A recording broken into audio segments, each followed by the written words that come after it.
তথ্য ও যোগাযোগ প্রযুক্তি বিষয়ের আজকে 5 নম্বর চ্যাপ্টারের শেষ লেকচারে শিক্ষার্থীরা তোমাদের সবাইকে স্বাগতম। তো আজকে আমরা শেষ লেকচারে যেটা শিখবো সেটা হচ্ছে লুপ কন্ট্রোল স্টেটমেন্ট এবং সেটা ব্যবহার করে সমস্যার সমাধান, অর্থাৎ আমরা কিভাবে লুপ কন্ট্রোল স্টেটমেন্ট ব্যবহার করে বিভিন্ন ধরনের সমস্যা সমাধান করতে পারি। তো প্রথমেই আমরা জানবো যে লুপ কন্ট্রোল স্টেটমেন্ট এটা কোন স্টেটমেন্ট গুলোকে আমরা মূলত লুপ কন্ট্রোল স্টেটমেন্ট বলছি। আচ্ছা, আমরা লুপ কন্ট্রোল স্টেটমেন্ট বলছি এই টাইপের জিনিসগুলোকে, যেমন ফর লুপ, হোয়াইল লুপ এবং ডু হোয়াইল লুপ। এই তিনটা হচ্ছে আমাদের মূলত লুপ কন্ট্রোল স্টেটমেন্ট। তো এখন এই স্টেটমেন্ট গুলো আমরা কিভাবে ব্যবহার করব বা কোন ধরনের সমস্যা এটা আমরা ব্যবহার করব, এই জিনিসগুলো আমরা আজকের আলোচনায় দেখব। তো প্রথমত আমরা দেখি যে লুপ কন্ট্রোল স্টেটমেন্ট আসলে মূলত আমরা কোথায় ব্যবহার করে থাকি। আচ্ছা, লুপ কন্ট্রোল স্টেটমেন্ট আমরা ব্যবহার করব যখন আমরা কোনো প্রোগ্রামে কোনো কাজ পুনঃপুনবার করা প্রয়োজন হবে, অর্থাৎ পুনরায় পুনরায় করার দরকার হবে, তখন আমরা মূলত হচ্ছে লুপ কন্ট্রোল স্টেটমেন্ট জিনিসটা ব্যবহার করব। যেমন যদি আমরা বলি যে 1 থেকে 10 পর্যন্ত সংখ্যাগুলোর যোগফল, তাহলে 1 থেকে 10 পর্যন্ত সংখ্যাগুলোর যোগফলের জন্য আমরা 10টা ভ্যারিয়েবল ব্যবহার না করে আমরা একটা ভ্যারিয়েবলকে প্রতিবার 1 ঘর 2 ঘর এভাবে বাড়াতে থাকবো, 1 2 3 এভাবে যাবে এবং এর সাথে যোগ হতে থাকবে। যতক্ষণ পর্যন্ত 10 পর্যন্ত না যাবে ততক্ষণ পর্যন্ত আমরা যোগটা করতে থাকবো। মূলত এই বিষয়টা হচ্ছে আমাদের লুপ কন্ট্রোল। কিংবা যদি বলা হয় নির্দিষ্ট একটা শব্দকে আমরা নির্দিষ্ট সংখ্যক বার স্ক্রিনে দেখানো প্রয়োজন, তাহলে ওই যে নির্দিষ্ট সংখ্যক বার যতক্ষণ পর্যন্ত স্ক্রিনে ওই সংখ্যক বার না আসছে ততক্ষণ পর্যন্ত ঘটনাটা চলতে থাকবে। এটাকে আমরা মূলত বলতেছি হচ্ছে লুপ কন্ট্রোল। আচ্ছা, তো আমরা প্রথমে দেখবো যে ফর লুপ। এখন আচ্ছা, তার আগে আরেকটু বলে দিই, সেটা হচ্ছে যে লুপ কন্ট্রোল স্টেটমেন্টে আমাদের কি থাকবে, আমাদের থাকবে হচ্ছে একটা কন্ডিশন, যে কন্ডিশনের উপর ভিত্তি করে আমরা বুঝতে পারবো যে আমরা কতক্ষণ লুপটাকে পরিচালনা করব, কতক্ষণ পর্যন্ত জিনিসটা ঘুরতে থাকবে আমাদের। আচ্ছা, আর একটা থাকবে হচ্ছে আমাদের লুপ বডি, অর্থাৎ ওই যে লুপটা ঘুরছে যে কন্ডিশনের ভিত্তিতে, ওই কন্ডিশনটা যদি সত্য হয় তাহলে কি ঘটনাটা ঘটবে, এটাই মূলত হচ্ছে আমাদের লুপ বডি। যদি যোগ করার ক্ষেত্রে বলা হয় তাহলে লুপ বডি হবে কি, যে সেখানে যোগ হবে। যদি কোনো নির্দিষ্ট শব্দ বা নির্দিষ্ট শব্দগুচ্ছ যদি কম্পিউটার স্ক্রিনে দেখাতে বলা হয় প্রোগ্রামের মাধ্যমে, তাহলে লুপ বডিতে ওই শব্দগুচ্ছ প্রিন্ট করার কমান্ডটা আমরা ব্যবহার করব। ওকে, তো প্রথমত আমরা দেখব যে ফর লুপ, ফর লুপের সাধারণ গঠন, ফর লুপটা আমরা কিভাবে তৈরি করি। সো ফর লুপের সাধারণ গঠন, প্রথমেই আমাদের আসবে হচ্ছে কাউন্টার ডিক্লারেশন, এরপর আসছে আমাদের হচ্ছে লুপ ফর, হচ্ছে কাউন্টার ইনিশিয়ালাইজেশন,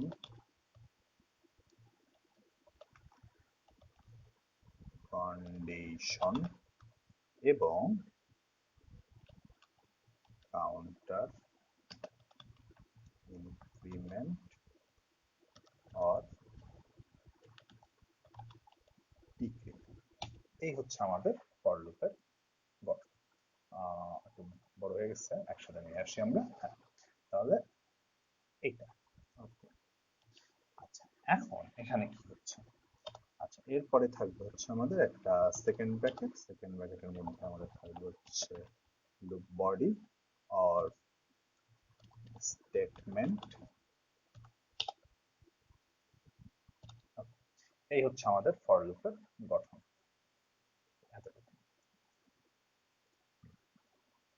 আচ্ছা, এখন এখানে এখানে আমাদের যে জিনিসটা ঘটবে সেটা হচ্ছে কি, যে আমরা কাউন্টার ইনিশিয়ালাইজেশন মানে আমরা কোত্থেকে গণনা শুরু, যদি আমরা 1 থেকে 10 পর্যন্ত সংখ্যাগুলোর যোগফল বের করতে চাই, সেই ক্ষেত্রে আমাদের কি হবে, আমরা কাউন্টার ইনিশিয়ালাইজেশন দিব কি, যে শুরু হবে গণনাটা আমাদের 1 থেকে। আচ্ছা, এরপর হচ্ছে কন্ডিশন, কন্ডিশন কি, আমরা 10 পর্যন্ত যাব, তার মানে আমাদের গণনা চলবে 10 পর্যন্ত। কাউন্টার ইনক্রিমেন্ট ও ডিক্রিমেন্ট মানে হচ্ছে আমরা কত ঘর পর্যন্ত, 1 এর পরে 2, তাহলে আমরা 1 ঘর করে বাড়তেছি, তাহলে সেই ঘটনাটা ওখানে বলা হবে। যদি এরকম হতো যে 1 থেকে 10 পর্যন্ত বিজোড় সংখ্যাগুলো যোগ করতে বলা হবে, তাহলে কাউন্টার ইনিশিয়ালাইজেশনে আমরা বলবো যে প্রথম সংখ্যাটা হচ্ছে আমাদের 1, কন্ডিশনে আমরা বলবো যে আমরা 10 পর্যন্ত যাব, বাট ইনক্রিমেন্ট ডিক্রিমেন্টে আমরা বলবো কি, যে প্রতি ঘরে আমরা বাড়বো হচ্ছে 2 ঘর করে। ওকে, এই হচ্ছে আমাদের জিনিসটার ব্যাখ্যা। আর লুপ বডিতে এসে আমরা হচ্ছে যে যোগের যে কাজটা আছে সেই কাজটা আমরা করে ফেলবো। ওকে, তো রিলেটেড একটা প্রোগ্রাম আমরা দেখে ফেলি, তাহলে প্রোগ্রামটা দেখলে আমাদের জিনিসটা বুঝতে সুবিধা হবে। ওকে, তাহলে এই যে এখানে একটা প্রোগ্রাম দেখা যাচ্ছে, প্রোগ্রামটা তৈরি করছি এভাবে, স্টুডিও এইচ, তারপরে মেইন। এখানে আমরা হচ্ছে 1 থেকে n পর্যন্ত সংখ্যাগুলোর যোগফল বের করতে যাচ্ছি। এই জন্য আমরা কাউন্টার ধরছি i, অর্থাৎ i হচ্ছে সংখ্যাগুলো নির্দেশক, n হচ্ছে কত পর্যন্ত আমরা যোগ করব, আর s হচ্ছে এদের সমষ্টি। তো যেহেতু যোগফলের শুরুতে আমাদের সমষ্টির কোনো মান নাই, তাই এখানে আমাদের সমষ্টি হচ্ছে এখন 0। ওকে, এই জন্য আমরা s ইকুয়াল টু 0 ধরছি। এটা আমাদের মনে রাখতে হবে। আমাদের তিনটা লুপই মোটামুটি একই রকম, সেম ক্রাইটেরিয়াই থাকবে। জাস্ট একটু খেয়াল করলে আমরা বুঝতে পারবো যে কি চেঞ্জ হচ্ছে। আচ্ছা, তো আমাদের প্রথমে জানতে হবে যে আমরা কত পর্যন্ত যোগ করতে চাই। তাহলে ইনপুট n নেওয়া হয়েছে, এই জন্য আমরা যদি n এর মান যা দিব সে পর্যন্ত যোগ হবে। 100 দিলে 100 পর্যন্ত যোগ হবে, 10 দিলে 10 পর্যন্ত, 50 দিলে 50 পর্যন্ত যোগ হবে। এরপরে ফর লুপ, লুপের মধ্যে এই যে আমাদের গণনা শুরু হয়েছে কোথা থেকে, 1 থেকে। আমরা গণনা করব কত পর্যন্ত, n পর্যন্ত বা n থেকে ছোট পর্যন্ত। আর এটা হচ্ছে প্রতি ঘরে এক ঘর করে পারবে। আচ্ছা, এই শর্তগুলো যদি সত্য হয় তাহলে এই যোগের কাজটা করা হবে। যদি কোনো কারণে এই শর্তটা না মিলে তাহলে আমরা চলে যাব 11 নাম্বার লাইনে, যেখানে বলা হয়েছে প্রিন্টএফ, অর্থাৎ রেজাল্ট প্রিন্ট করতে হবে। ওকে, আমরা প্রোগ্রামটা রান করি এখন। ওকে, প্রোগ্রামটা রান করলে আমরা দেখতে পাচ্ছি যে স্ক্রিনে বলতেছে যে ইনপুট n, অর্থাৎ n এর মান চাচ্ছে। তাহলে n এর মান যদি আমরা একটা দিই, সে n এর মান আমরা 10 দিলাম, অর্থাৎ আমরা 10 পর্যন্ত যোগ করবো। তাহলে এখানে ঘটনাটা কি হবে, i এর মান প্রথমে 1 নেওয়া হবে, নিলে সেই মানটা দেখা গেল কি যে n এর মান হচ্ছে আমাদের 10, তাহলে 10 থেকে ছোট আছে, সো যোগের কাজটা হবে। এরপরে i এর মানটা এক ঘর বেড়ে যাবে, অর্থাৎ 2 হবে, সেই 2টাও 10 থেকে ছোট, তাহলে আবার আগের যে যোগফলটা ছিল তার সাথে এটা যোগ হবে। এইভাবে চলতে থাকবে। যখন n এর মানটা 10 হয়ে যাবে সে পর্যন্ত যোগ করবে, যেই মাত্র n এর মান 11তে চলে আসবে সেই মাত্র আর যোগ হবে না, তখন হচ্ছে আমাদের এই রেজাল্টটা প্রিন্ট হয়ে যাবে। ওকে, তো এখানে আমরা 10 ইনপুট করছি। আমরা দেখতে পাচ্ছি কি যে 10 যদি আমরা ইনপুট করি তাহলে আমাদের সামেশন আসতেছে কত, 55। আমরা ক্যালকুলেটরে এটা হিসাব করে দেখতে পারি, 1 2 3 4 এভাবে 10 পর্যন্ত যোগ করলে যোগফল পাওয়া যাবে 50। কিংবা এটা আমরা আরেকবার রান করে দেখি। এবার আমরা দেই হচ্ছে 50, তাহলে 50 পর্যন্ত দিলে আমাদের যোগফল আসবে 1275। কিংবা আমরা যদি আবার রান করি, আমরা এবার দেখি 100, 100 পর্যন্ত দিলে যোগফল আসবে 50, 5050। ওকে, সো তোমরা চেষ্টা করতে পারো। আবার হচ্ছে তোমাদের আমরা সূত্র শিখছিলাম n পর্যন্ত ক্রমিক সংখ্যার যোগফল, n into n plus 1 divided by 2। এই সূত্র ব্যবহার করে তোমরা দেখতে পারো যে এই ফলাফলটাই চলে আসবে আমাদের। ঠিক আছে, যেখানে n হচ্ছে কত পর্যন্ত আমরা যোগ করতে চাচ্ছি। ওকে, তাহলে আমরা এটা দেখতে পেলাম। এরপরে আমরা আবার চলে আসি হচ্ছে এখানে লুপের কাছে। আমরা লুপ, ফর লুপ শিখলাম। এবার আমরা যে লুপটা শিখবো সেটার নাম হচ্ছে আমাদের হোয়াইল লুপ। হোয়াইল লুপের সাধারণ গঠন। ওকে, হোয়াইল লুপের সাধারণ গঠনটা কেমন হবে? হোয়াইল লুপের সাধারণ গঠনটা হবে হচ্ছে এইরকম, কাউন্টার ডিক্লারেশনের পরে আমরা এই যে কাউন্টার ইনিশিয়ালাইজেশন পার্টটা ছিল এটাকে নিয়ে চলে যাব। ওকে, আর এখানে লেখা ছিল ফর কন্ডিশন, সেটা আমরা লিখবো এখানে হচ্ছে while কন্ডিশন, লিখে আমরা এখানে ব্র্যাকেট দিয়ে দিব। আর আমাদের যে কাউন্টার ইনক্রিমেন্ট ডিক্রিমেন্ট যে অংশটা ছিল সেই অংশটা চলে যাবে এই জায়গায়। ওকে, তো আশা করা যাচ্ছে জিনিসটা বোঝা যাচ্ছে যে আমাদের while লুপের গঠনটা কেমন। যে কাউন্টার ডিক্লারেশন, আচ্ছা আমি একটু জিনিসটাকে ক্লোজ করে নিই যাতে করে আমাদের দেখতে সুবিধা হয়। হ্যাঁ, while লুপের গঠনটা কেমন হলো তাহলে, যে প্রথমে কাউন্টার ডিক্লারেশন, তারপরে কাউন্টার ইনিশিয়ালাইজেশন, while আমাদের হচ্ছে কন্ডিশন, while এর সাথে কন্ডিশন। ফর লুপের ক্ষেত্রে জিনিসগুলো সব একসাথে ছিল, while আলাদা আলাদা হয়ে গেল, loop body, statement, counter increment, decrement. Okay, তাহলে এটা রিলেটেড আমরা একটা কোড দেখে ফেলি, যেটার কোডটা কেমন হবে। এটা হচ্ছে আমাদের হোয়াইল লুপ দিয়ে তৈরি করা কোড। একটু খেয়াল করলে দেখা যাবে এই যে আগের কোডের সাথে এই কোডটা যদি তোমরা একটু মিলায় নিতে পারো তাহলেই বুঝতে পারবা যে কি ঘটনা এখানে আসছে। অর্থাৎ এখানে ফর লুপে যে জিনিসগুলো ছিল সেগুলো আমরা এখানে ভাগ করে দিচ্ছি বিভিন্ন জায়গায়। এখানে আসছে এই যে এটা হচ্ছে 7 নাম্বার লাইন হচ্ছে আমাদের কাউন্টার ইনিশিয়ালাইজেশন, 8 নাম্বার লাইন হচ্ছে ইনক্রিমেন্ট, সরি কন্ডিশন, আর এইখানে 12 নাম্বার লাইনে আসছে আমাদের ইনক্রিমেন্ট ডিক্রিমেন্ট। ওকে, আচ্ছা, যদি আমরা বলি যে বিজোড় সংখ্যা, তাহলে আমরা কি করব? তাহলে আমাদের চেঞ্জ হবে এইখানে, অর্থাৎ ইনক্রিমেন্ট ডিক্রিমেন্টে। বিজোড় সংখ্যা মানে কি 1 3 5 এভাবে। তাহলে প্রথম সংখ্যা 1 হলে পরের সংখ্যাটা হবে 3, ডিফারেন্স কত? 2 ঘর। এই জন্য আমরা এখানে লিখবো i equal to i plus 2। ওকে, তাহলে এবার যদি আমরা এটা রান করি, এবার দেখা যাক কি আসে আমাদের। রান হচ্ছে, একটু সময় লাগছে। ওকে, ইনপুট n, আমরা এখানে 10 পর্যন্ত ইনপুট দিলাম। 10 পর্যন্ত ইনপুট দিলে যোগফল আসলো কত? 25। কিভাবে আসলো এটা?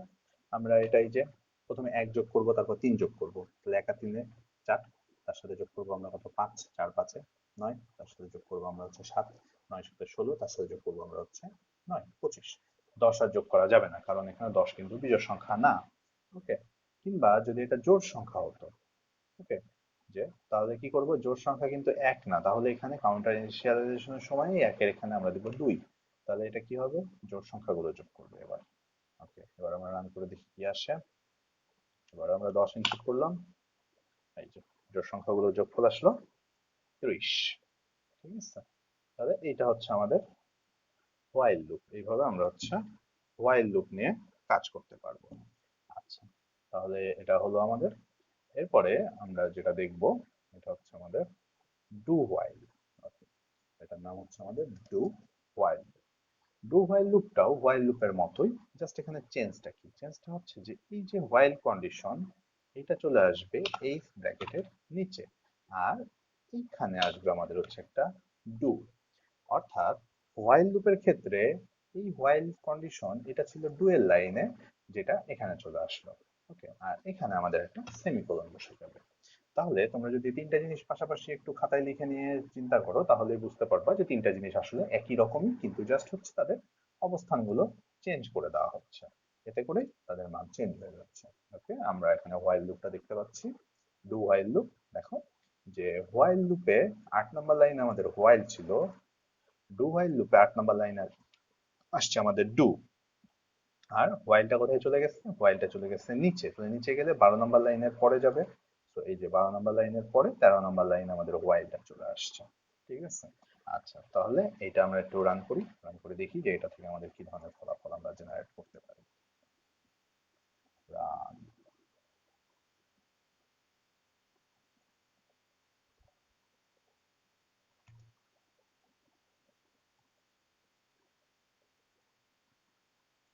কি ব্যাপার,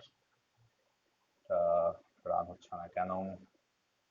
আমরা পেজটাকে রিলোড করি, পেজ।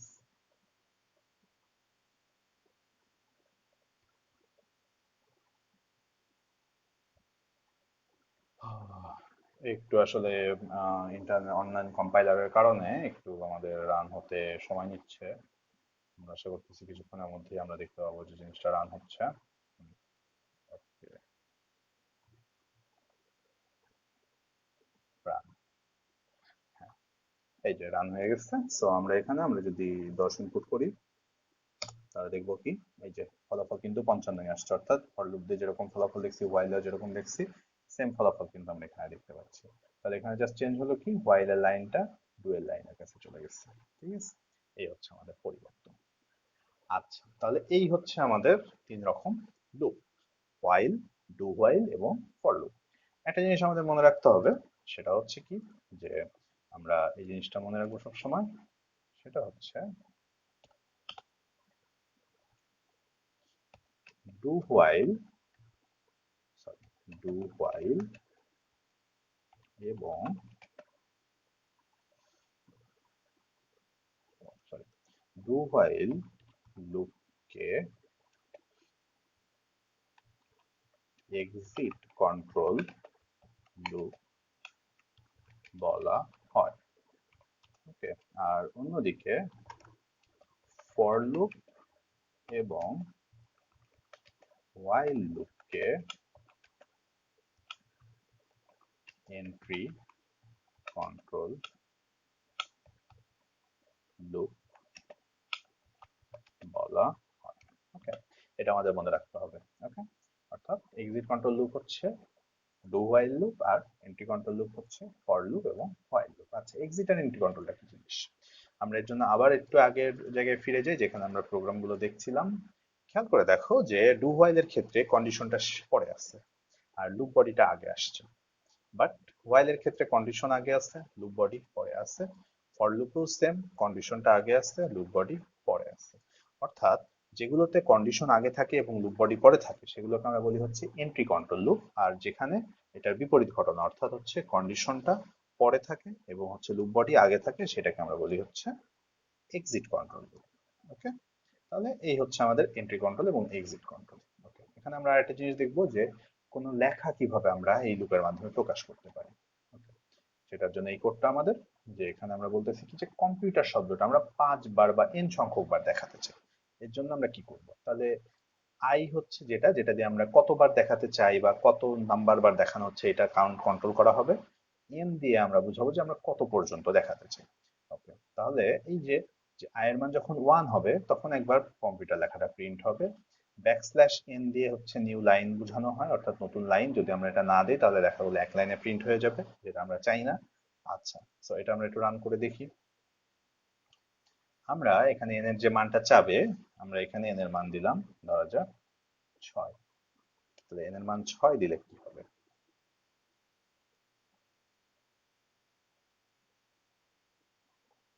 হোয়াট?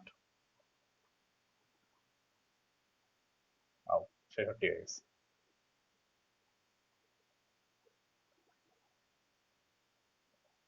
6। এবার দেখা যাক কি হয়। এই যে কম্পিউটার লেখাটা 6 বার আসছে, এই যে 6 বার আসছে। ঠিক আছে। আচ্ছা, আমরা এখানে ব্যাকস্ল্যাশ এন না দিয়ে অন্য একটা ইউজ করতে পারি, সেটাকে বলে ব্যাকস্ল্যাশ টি। ব্যাকস্ল্যাশ টি মানে পাশাপাশি আসবে ফাঁকা ফাঁকা হয়ে। সেটা ক্ষেত্রে আমরা দেখি কেমন আসছে। ইনপুট এন 6টা, এই যে এই যে 1টা 2টা 3টা 4টা 5টা 6টা, এটা হচ্ছে আমাদের ব্যাকস্ল্যাশ টি দিলে হবে। ওকে, অর্থাৎ এখানে আমরা এন অথবা টি ইউজ করতে পারবো। তো এখানে যেটা হবে যে আমরা এখানে যত নাম্বার দিব ততগুলো এখানে আমাদের রান হবে। ঠিক আছে। আচ্ছা, এখানে আমরা যদি 100 দিই, আচ্ছা 10 দিলাম, 100 না 10 দিই, তাহলে এই যে এখানে 10 বার কম্পিউটার লেখাটা আসছে। ঠিক আছে, অর্থাৎ এতক্ষণ লুপ বডিতে আমরা যোগের কাজ করছি, এবার আমরা লুপ বডিতে কি করলাম, যেই লেখাটা প্রকাশ করতে চাই আমরা সেই লেখাটা সেখানে দিয়ে দিলাম, এতে করে ওই লেখাটাই আমরা সেখানে এখন দেখতে পাচ্ছি। ঠিক আছে, তাহলে এইভাবে আমরা হচ্ছে এই কোডগুলো তৈরি করতে পারবো। ওকে, তো এই হচ্ছে আমাদের কোড সমূহ এবং আমাদের বিষয়াদিগুলো। তো এই জিনিসগুলো আমাদের কি স্টাডি করতে হবে, এই জিনিসগুলো ভালো মতো করতে হবে। এই জিনিসগুলো যদি আমরা ঠিকমতো না দেখি বা স্টাডি না করি তাহলে কিন্তু পরীক্ষায় মার্ক পাওয়াটা একটু মুশকিল হয়ে যাবে। ঠিক আছে।